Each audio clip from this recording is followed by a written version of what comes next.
That's the sound of Zog and my feet stomping through the gravel on our way to witness the 82nd running of the Le Mans 24 Hours.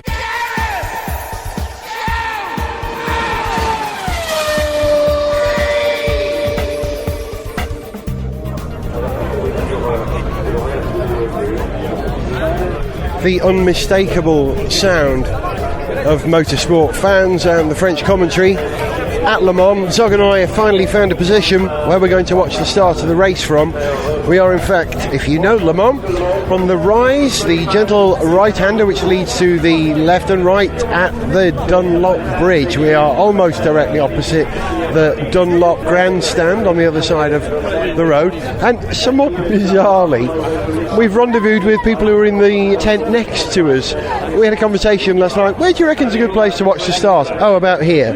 And we arrived blindly and they're standing in front of us. Zog, who's going to win? Something with four wheels. Who knows? I'm shouting for the number 8 car with Davison and the number 20 with Webber in LMP1. GTE, I'd like to see Magnussen in the Corvette, I think, take the win. I'm not so bothered about LMP2 at the moment, to be honest. They're my picks. Not sure whether they're the favourites or not, but Toyota have got to be favourites, surely. But I've said it out loud before, but I think the way to win Le Mans, you need pace, because it's a 24-hour sprint these days. It's not just an endurance race. But you also need the wherewithal to compete. You need the data and you need the experience. Now, Audi have the experience, but they don't seem to have the pace this year. Toyota have the pace and have learned over the last 3 years and have gathered data. Porsche have an enormously quick car, but they don't have the data yet. So reason says Toyota are the favourites, in my opinion. Sure, but in a couple of hours' time, it'll be much clearer where we really stand and what the true base of the cars are. Once we're a couple of stints in, and maybe we start to get a better feel for how the cars really run in race conditions, at that point, it becomes a little bit clearer. Let me tell the listeners who we've chosen. You've named your top cars. I'm supporting Anthony Davidson, Nicolas Lapierre and Sébastien Buemi in the number 8 Toyota. That's my choice. I'm also watching what Luca Di Grassi, Luc Duval, it's no longer Luc Duval, he's been replaced by Marc Genet because of his excellence, and Tom Christensen in the number 1 Audi, because we love Tom. In LMP2, I know you're finding it difficult to choose, it's easy for me. I like Roman Rusinov because he's one of the few racing drivers who actually follows me on Twitter. He's driving the G-Drive Oak Racing car to Morgan Nissen in LMP2. So Roman Rusinov, Oliver Pla and Julien Canal, that's the number 26 car. And the number 35 car, which is the Oak Racing Ligier Nissan, which is very quick, a closed cockpit LMP2 car. Yep. I'm supporting it because Alex Brundle is in there, and I know his dad, and Jan Mardenborough, who's technically a Welshman, brought up in South Wales, of a very multi-British family. When he speaks, you can hear he's a bit Cardiff. Jan, who came up through the Nissan Academy programme, and the third driver is Mark, I've got to say this very carefully, Shushitsky. Yes, Shushitsky. Well done. He's shit hot. And we like him. Another Russian. Also, I'm watching Karen Shandok in the Murphy Prototypes number 40. Oh, here are the cars. There they go, the dummy grid. They go round for the warm-up lap. Wow, we are inches from them. The Rebellions. Look, lovely. They're bright red and they stand out. They're so visibly different to the Audis and the Porsches, which are a little difficult to tell apart because they're both chiefly white and black when you see them in the circuit. But the two Rebellions look lovely. And there's the Nissan Zion. I didn't get there. The Nissan Zion, arguably the most exciting car here. I love the idea that it's running on a little 3-cylinder engine. It's going to attempt in the early parts of the race to do one entire 14-kilometre lap of Le Mans with its electric power only.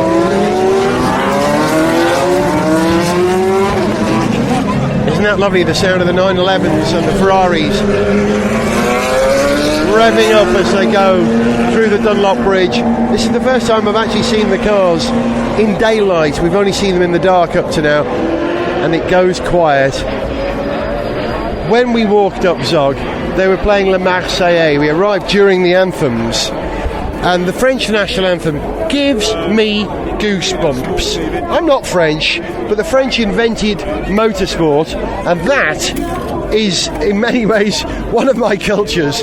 So when I hear the French anthem, I think that's the anthem of motorsport. And it was a good hearty rendition. It's quite moving hearing the crowds belting out the Marseillaise. And they did belt it out, didn't they, this year? And it was lovely. All right, off they go round the circuit. The next time the cars come past, they'll be racing. Gareth Jones on speed at Le Mans 2014. As the cars gather speed and assemble for the racing start of Le Mans 2014, just to let you know the other cars I'm interested in, I mentioned the Nissan Ziod that's driven by Lucas Ordonez, Wolfgang Reip and Satoshi Motoyama, who got the drive on the strength of the effort he put in trying to repair 2 years ago Delta Wing. He worked like an absolute Trojan to do that. Which was really in the spirit of the race. There's less of it in the modern era maybe, but the number of times in the past drivers have put in heroic efforts to cobble together a repair on a badly damaged car to at least get it back to the pit so that it can then be worked on. Yeah, that's a real part of this race. That doesn't happen in Formula One, does it? That sort of thing. No. So respect to him. In GTM, I'm interested in Sam Bird, who I've raced against in the Johnny Herbert. Me too. I mean, I'm karting challenge. He's driving the number 81 AF Course Ferrari 458 Italia, and I know Zog will have an eye on Patrick Dempsey in the number 77 Dempsey Racing Proton Porsche 911 RSR. That's right. Yep. They're my two picks for GTM. I'm also watching Johnny Molam, again someone who I know quite well. So he's in the number 53 Ram Racing 458 Italia. So if he is the number one car in that category at the moment, if he wins, I'll be made up. If Sam Bird wins, I'll be astonished because that's his first Le Mans. In GT Pro, Darren Turner, Stefan Mucker and Bruno Senna, who's a lovely guy, in the number 97 Aston Martin Racing Vantage GTE. Yeah, which again I'm also keen to see that. I want to be backing one of the Aston Martins. Yeah, quite right. GT Pro as well. So, you back everyone who takes part in this race, really. Yeah, that's what this race. You have to back a couple of cars or a couple of drivers a little bit more than the others. They're playing I'll Suspect Zarathustra, I think, in the background. Yes, they are. I've got two sets of headphones on, you see. In one I'm hearing the commentary, and in the other I'm hearing the recording of this very programme. This is great. I'm now standing in the sand right up against the fencing, surrounded by blokes mainly in combat trousers, shorts, wearing t-shirts and baseball caps with the name of a race team on them, all holding up their telephones and videoing the cars as they go past, as one of my favourite pieces of music in the universe plays. I love 2001 so much, I named my son after one element of that film, or one of my sons. There you go, I always get a bit emotional at the start of Le Mans. It's funny what the combination of that piece of music and this epic race does for me. It is, on a cheap watch, almost exactly 3 o'clock. And they're off, and they're away. It's quiet at the moment, we can't hear the cars, but they're about to approach. You'll hear them. I'll go quiet. Listen to this. Le Mans 2014 at racing speeds.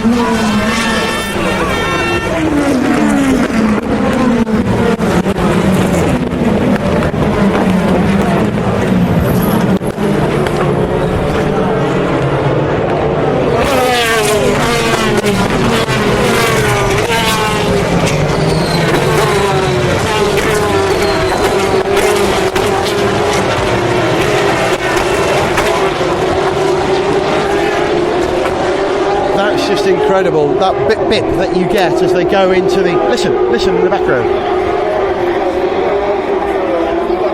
Off they vanish through Tête Rouge.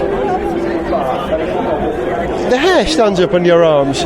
We've been to Le Mans, 10 times in 12 years, Zog?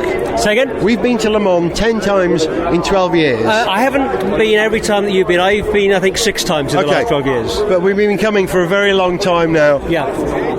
And that start, that's about as good as it gets in motorsports. You never get used to it, do you? It's a great moment. No, it's a fabulous when you see them at full chat for the first time. A day or so on site of build-up and anticipation to get you keyed up for it. You actually, once the race has started, you relax, you settle into it. Your whole pace and psychology changes, I think. I've been almost out of it, unable to focus on the race. There's so much to do. We're on Le Mans time now. That's what it is. I knew there was a rational explanation. Gareth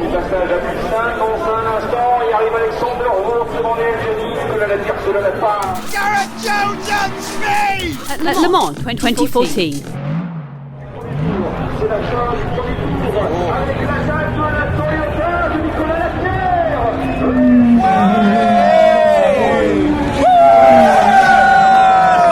The cheers for the Toyotas as they go past. Dan Strong, who I've known for a long time. Dan, how good does that feel, seeing those two blue cars for you at the front of this race? Oh, it's a great thing. I think the interesting thing about the Toyota team is that they're obviously not arriving here with the same resource and budget as perhaps some of the others with Audi and Porsche, but to see both of the cars at the front of the team, vindication of the strategy that they've chosen. It's a technology race, Le Mans, these days. You have to be right at the sharp end of energy recovery and hybrid systems. Toyota are well placed to do well in this game now, aren't they? Well, everyone hopes so. There's a long way to run yet, and we're into the first few laps of the race, so who knows? But certainly the system that they're running is deemed by many people as one of the most effective. Let's hope it works for 24 hours. Fingers crossed.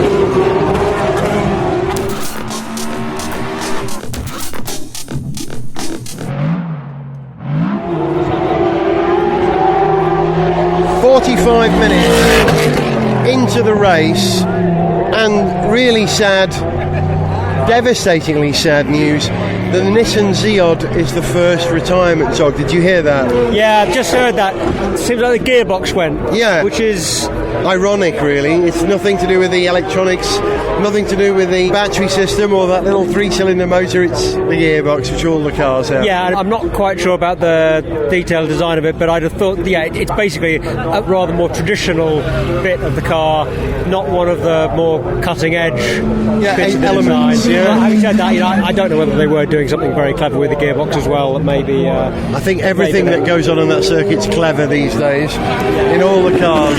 But a great shame anyway. We'd have liked to have seen that running on through the night and to the finish. It looked great when we saw it in qualifying. That rear vertical fin that it has, they light the whole thing with a sort of a purple vertical LED. Yeah, it looked lovely at night. It was very pretty. At least we saw it at night, and at least we saw it at racing speeds. That's something, it's true. But Nissan are still very much in the race, supplying the engines for the vast majority of the LMP2 field, and next year Nissan are coming in with they're planning to, and they reckon they'll win it in 2016. That's a whole year away. A lot can happen, but yeah, they're planning to be here next year. Well, we look forward to them fighting another day.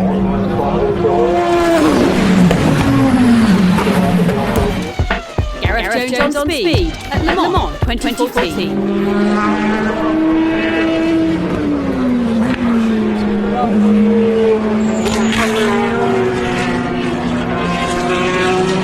Just after 9 o'clock at night, we've already had 6 hours of this 24-hour race. We're a quarter of the way through. Zog and I have made our way up to one of our favourite spots to watch the race as the sun goes down. In the S's, just the far side of the Dunlop Bridge before the cars head towards Tête Rouge and right onto the straights. We brought a photographer who we know and we've met here, surprisingly, someone I worked with recently.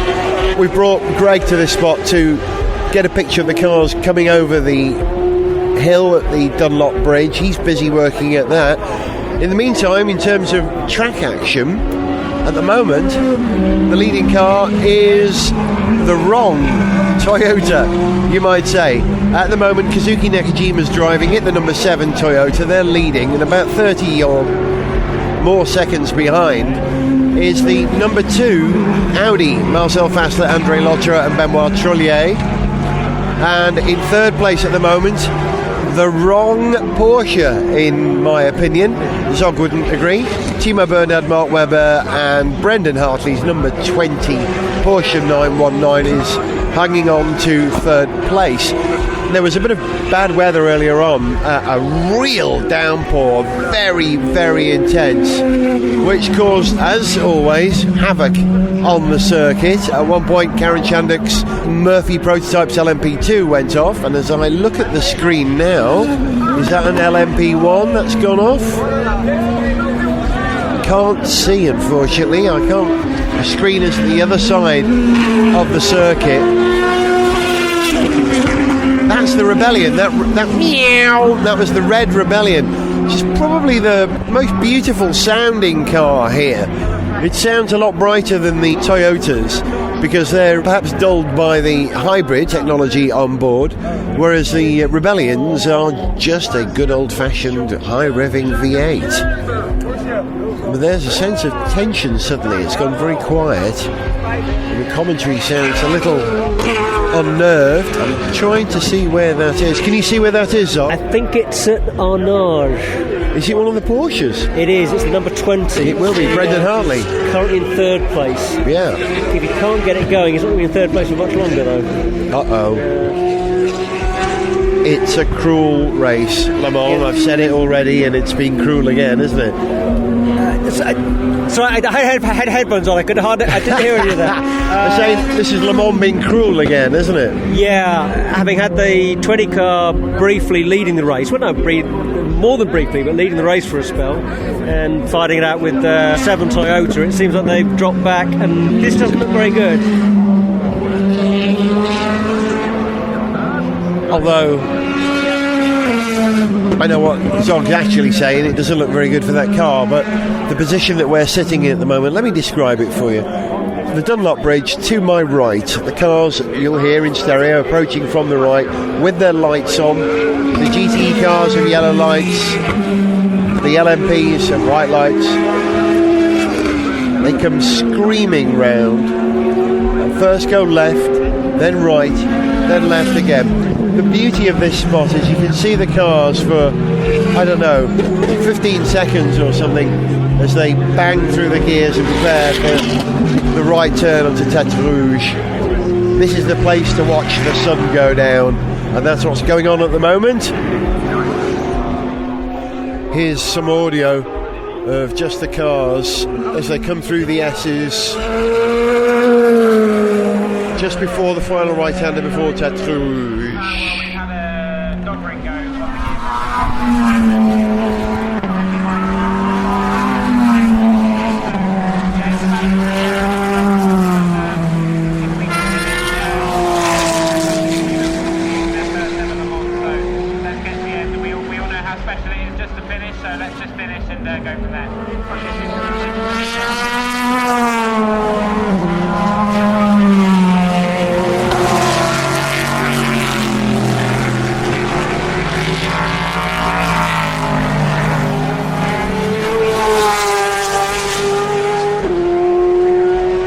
Two low cars there. The first one was the Corvette, the second one was the Aston, followed by a Ferrari singing away. Here's a Porsche.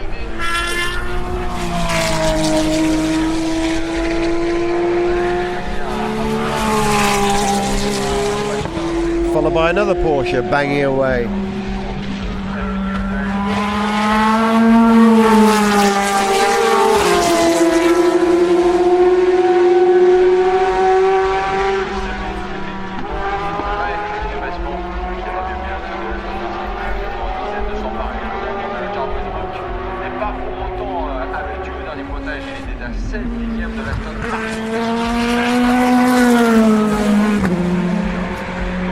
That was the G-Drive number 26 LMP2.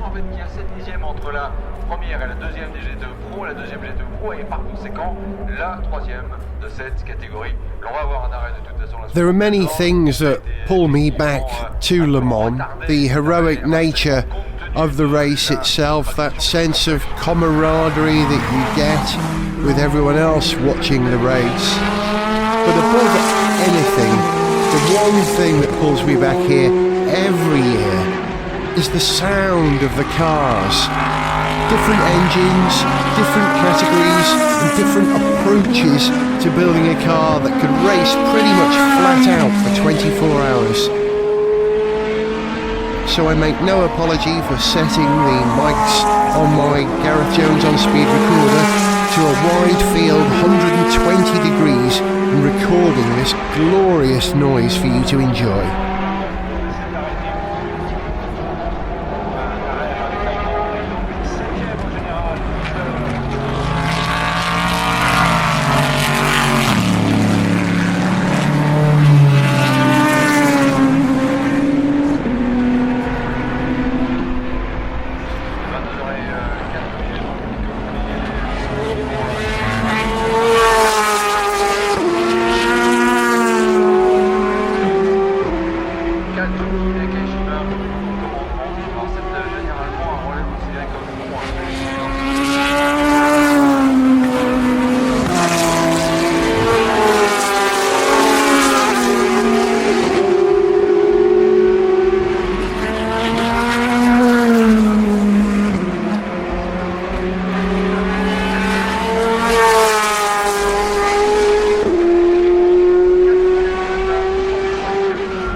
That last batch of three, the first and the third were the Porsches, the 919s, I mean the LMP1s.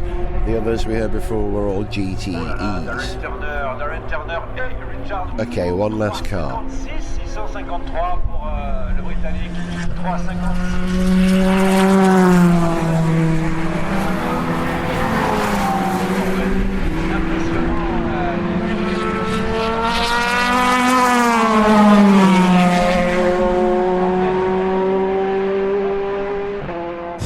Le son du monde 2014. Gareth Jones on speed.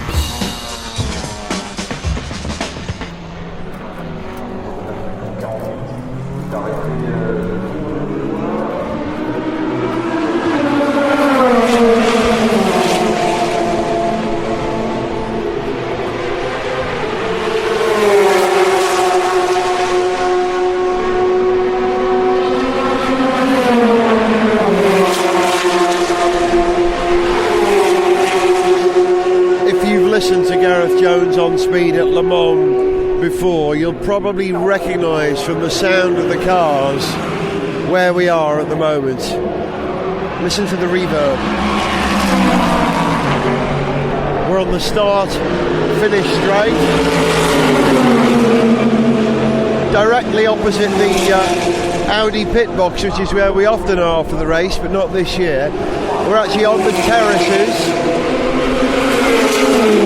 with a great deal of French fans. There are still an awful lot of people staying up to watch the activity. The time now is 5 minutes to midnight. We're a few minutes away from 9 hours of racing.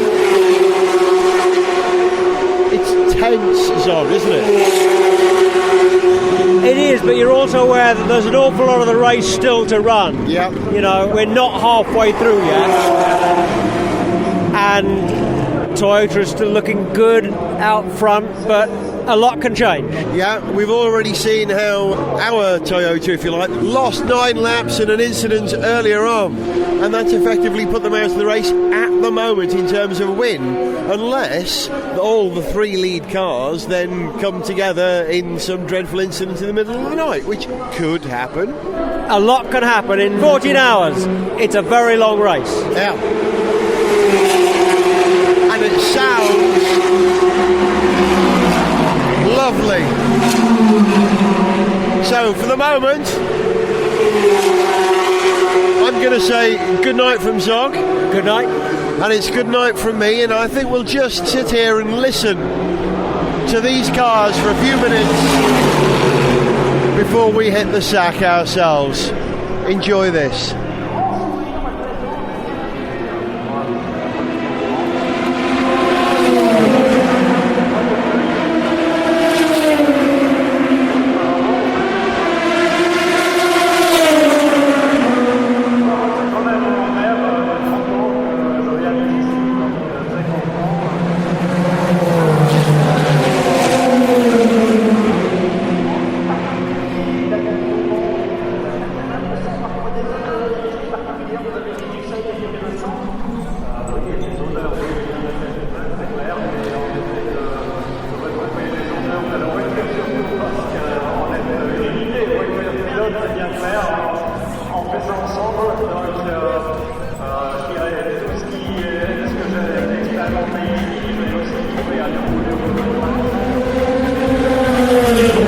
Our coverage of the 2014 Le Mans 24 Hours continues in 48 hours with the release of Gareth Jones on Speed, episode 227. Catch it for the thrilling conclusion to this race.